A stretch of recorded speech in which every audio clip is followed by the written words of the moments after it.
বন্ধুরা, ভারত ও পাকিস্তানের মধ্যে সামরিক উত্তেজনা নতুন নয়। দুদেশের মধ্যে 1965 এবং 1971 সালে পুরো মাত্রায় যুদ্ধ হয়েছে। এছাড়া সীমিত আকারে কারগিলে যুদ্ধ হয়েছে। কাশ্মীর নিয়ে দুদেশ প্রায়ই মুখোমুখি হচ্ছে। সীমান্ত সংঘাত নিয়মিত ঘটনায় পরিণত হয়েছে। ফলে ভারত ও পাকিস্তানের মধ্যে যুদ্ধের আশঙ্কা একেবারেই উড়িয়ে দেওয়া যায় না। দুদেশের মধ্যে সংঘাতময় এই পরিস্থিতিতে সামরিক শক্তির বিচার স্বাভাবিক বিষয়। আসুন আমরা দেখে নিই দুদেশের সামরিক শক্তির তুলনা। সামরিক বাজেট 2024 সালে ভারত তাদের 14 লক্ষ সদস্য বিশিষ্ট সামরিক বাহিনীর জন্য বাজেট করেছে প্রায় $4,700 কোটি, যা তাদের জিডিপির 2.1%। অন্যদিকে একই বছর 6,53,800 সদস্য বিশিষ্ট পাকিস্তানের সামরিক বাহিনীর জন্য বাজেট রয়েছে প্রায় $700 কোটি।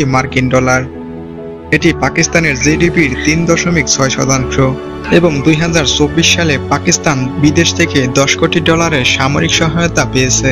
1993 থেকে 2006 সালের মধ্যে পাকিস্তানের বার্ষিক সরকারি খরচের 20% সামরিক বাহিনীর পেছনেই ব্যয় হয়েছে। স্টকহোম ইন্টারন্যাশনাল পিস ও রিসার্চ ইনস্টিটিউট বা সিপ্রি এ তথ্য জানায়।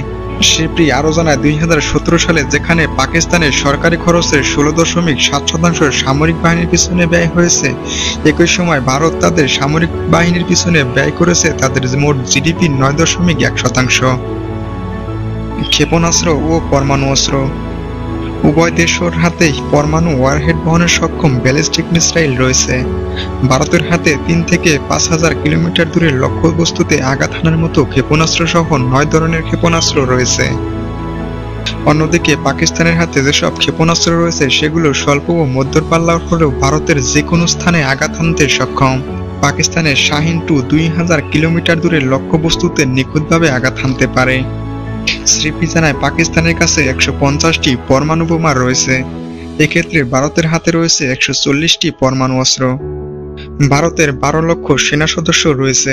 এর পাশাপাশি রয়েছে 3,656টি যুদ্ধ ট্যাঙ্ক, 3,100টি যুদ্ধযান, 336টি আর্মড পার্সোনাল ক্যারিয়ার এবং 9,719টি আর্টিলারি।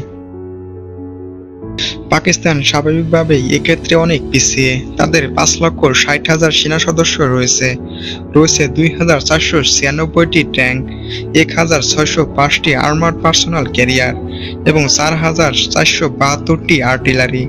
ভারতের সেনা সংখ্যা বেশি হলেও সহযোগী অন্যান্য বিষয়ের দিক দিয়ে তুলনামূলকভাবে তারা পিছিয়ে রয়েছে পাকিস্তানের থেকে। বিমান বাহিনী 1,27,200 সদস্য এবং 814টি যুদ্ধবিমান নিয়ে স্বাভাবিকভাবেই তাদের আয়তন পাকিস্তানের চেয়ে বড়, কিন্তু তারা তাদের যুদ্ধবিমানগুলো নিয়ে চিন্তিত।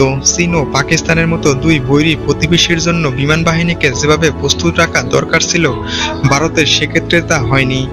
বরং তাদের যুদ্ধবিমানের মধ্যে এমন অনেকগুলো রয়েছে যা 1960 সালে প্রথম ব্যবহৃত হয়েছিল। তবে ভবিষ্যতের চিন্তা করে এক্ষেত্রে সামনে এগিয়ে যাচ্ছে ভারত।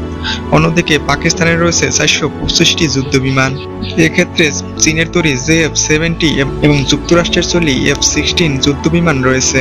তবে যুদ্ধ লাগলে এগুলো দিয়ে উড়ানো যাবে কিনা তা নিয়ে চিন্তিত পাকিস্তানও। ফলে তারাও এ বাহিনীকে আধুনিকায়নের দিকে মনোযোগ দিয়েছে।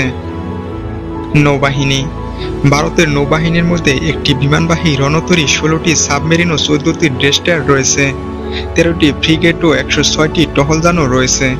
এ বাহিনীর হাতেও 75টি যুদ্ধবিমান রয়েছে। ভারতীয় নৌসেনার সংখ্যা 67,700। অন্যদিকে পাকিস্তান এক্ষেত্রে অনেক পিছিয়ে আছে। তাদের হাতে 9টি ফ্রিগেট, 8টি সাবমেরিন ও 17টি টহলযান এবং 8টি যুদ্ধবিমান রয়েছে।